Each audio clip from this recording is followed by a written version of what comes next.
재밌고요. 네. 깜짝 놀라고 스케일도 크고 우리가 그것을 그대로 재현하기 위해서 들어간 제작비도 블록버스터예요. 그래요? 이거 그냥 보기에도 답이 나와요. 그냥 느낌으로는. 나와요? 중국 경극 원희하의 비도 날아다니는 칼은 우리나라 칼이다. 에이. 아니 그렇게 해야 또 재밌고. 박진영 씨도 그렇게 생각하셨어요? 진짜 그럴 것 같았어요. 그 중국 경극 언니아의 비도 날아다니는 칼은 네. 조선의 칼이다. 뭐 예를 들면 저기 나오는 장군 하나가 뭐 연개 소문이다. 뭐 그런 거 있잖아요. 네.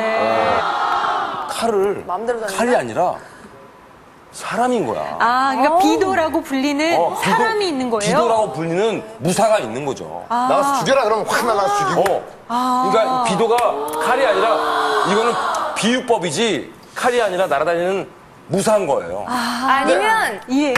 김혜진 씨? 이게 칼이라고 나와 있는데 이게 활인 거예요. 활. 날리는 왕의 칼이니까. 남자에도 이게 활 쏘는 장면이 굉장히 중요한 역할을 담당을 하잖아요. 이게 칼 모양으로 칼을 하는데 이게 활인 거야. 원래는 활로 만들어. 중국 경극에서도 이게 있었던 거야. 그렇죠. 중국 경극 언니아의 비도 날아다니는 칼은 와이어 액션이다. 그러니까 그때도 이 경극인데 와이어가 있었던 거예요. 그래서 뒤에서 이렇게 막 당겨서 칼이 날는 거야. 아, 그냥 이렇게 와이어까지 날려보낸 게 아니더라도- 아니라 진짜 칼을 와이어에 묶어서 움직였다. 그래서 그걸 이제 보여준 거예요. 와이어 액션이다. 와이어를 사용한 것이다. 경극 자체에서. 세계 최초로 와이어 액션을 보여준 거예요. 경극에서. 자, 대한민국, 21세기 대한민국, IT, BT 강국으로만 알고 있지요. 하루아침에 이루어진 나라가 아닙니다. 잘 보세요. 중국 경극 언니하의 비도 날아다니는 칼은 네모이다.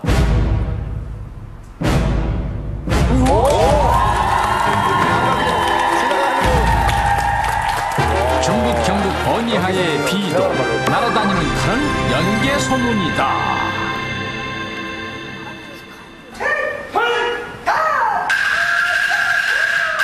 청나라 시대부터 내려져 온 중국의 경극. 우리나라의 마당극과 비슷하지만 화려하고 과감한 동작은 대중의 정서를 잘 표현하고 있으며 대부분 서민들이 좋아하는 뛰어난 장수들에 관한 영웅담을 담고 있는데 그런 경극에 중국의 장수가 아닌 우리 고구려의 장군 연개 소문이 비도로 묘사되어 있다는 인터넷 제보. 먼저 인천 차이나타운을 찾아 중국인들에게 물어봤습니다. 이 그림의 주인공 알아보시겠습니까? 알아요. 이엔가이수운.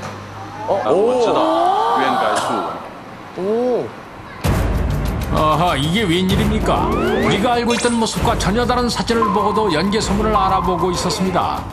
그럼 중국인들은 연개 소문을 어떤 인물로 알고 있을까요? 这一位是韩国高句丽时代的一位很有名的将军，他的名字叫袁盖书文。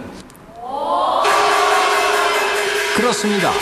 경극을 즐겨보는 중국인들에게 연개 소문은 이미 잘 알려진 존재며 동시에 주요 등장인물 중 하나입니다. 야, 몰랐단 말이야, 그걸 우리가. 그렇다면 경극 속에서 연개 소문은 어떻게 묘사되고 있을까요?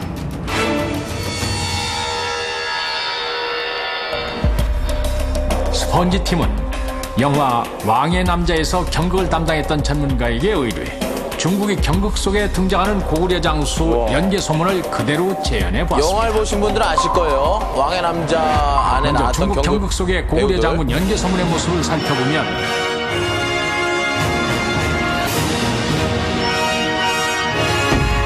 굵고 긴 여러분 많이 수염을 보셨죠? 아름답게 달고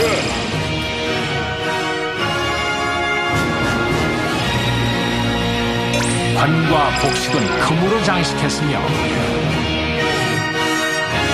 등에는 5자루의 칼을 쳤습니다.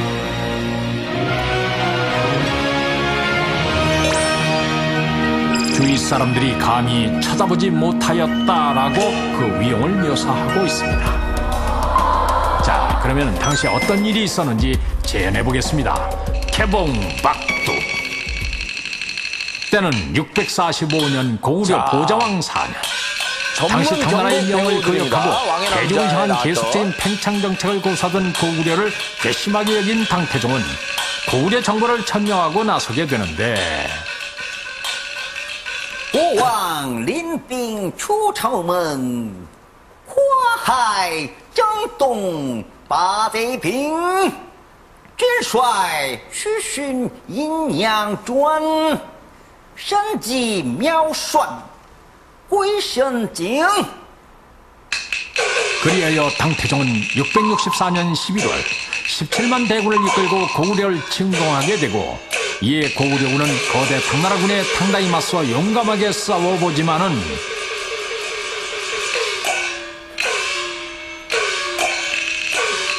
그 이듬해인 665년 고구려의 서쪽 방어선이 차례로 함락되어 고구려의 패전은 너무나도 불보듯 뻔한 일이 되고 말았습니다.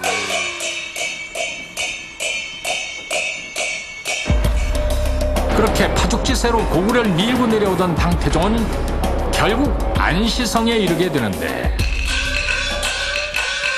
이곳 안시성에는 연개소문이 이끄는 고구려 군대가 당나라의 군대를 기다리고 있었습니다. 이때 연개소문의 위용을 중국 고문학은 날아다니는 칼이란 뜻의 비도로 묘사하고 있는데 이는 연개소문이 다루는 5자루의 칼 솜씨가 너무나도 뛰어나 당의 군인을 압도하고 있었다는 뜻입니다. 결국 당태종이 이끄는 17만 대군은 안시성 전투에서 고구려군에게 무참히 패하게 되고 심지어 이웃에서 당태종 자신도 전투 중 부상을 당해 후퇴를 할 수밖에 없는 비참함을 맞이하게 됩니다. 자, 그럼 그 이후의 이야기는 어떻게 될까요? 그래서 결국 진격하지 못하고 쫓겨서 어니하라는 강으로 쫓겨가게 됩니다. 그 어니하라는 강을 말을 타고 건너다가 연개소문에게 사로잡히게 돼서 항복을 종용받게 됩니다. 스스로를 하늘의 아들이라 칭하던 중국 황제 당태종의 절체절명의 위기. 하지만 이때 중국의 명장 설인귀가 나타나 고구려와 당 두 나라 영웅의 대결이 시작됩니다. 야, 삼국지 보는 거 같네. 이 대결을 두고 중국 문학은 비도가 공중에서 춤을 추니 설인귀와 비도가 바람을 일으키고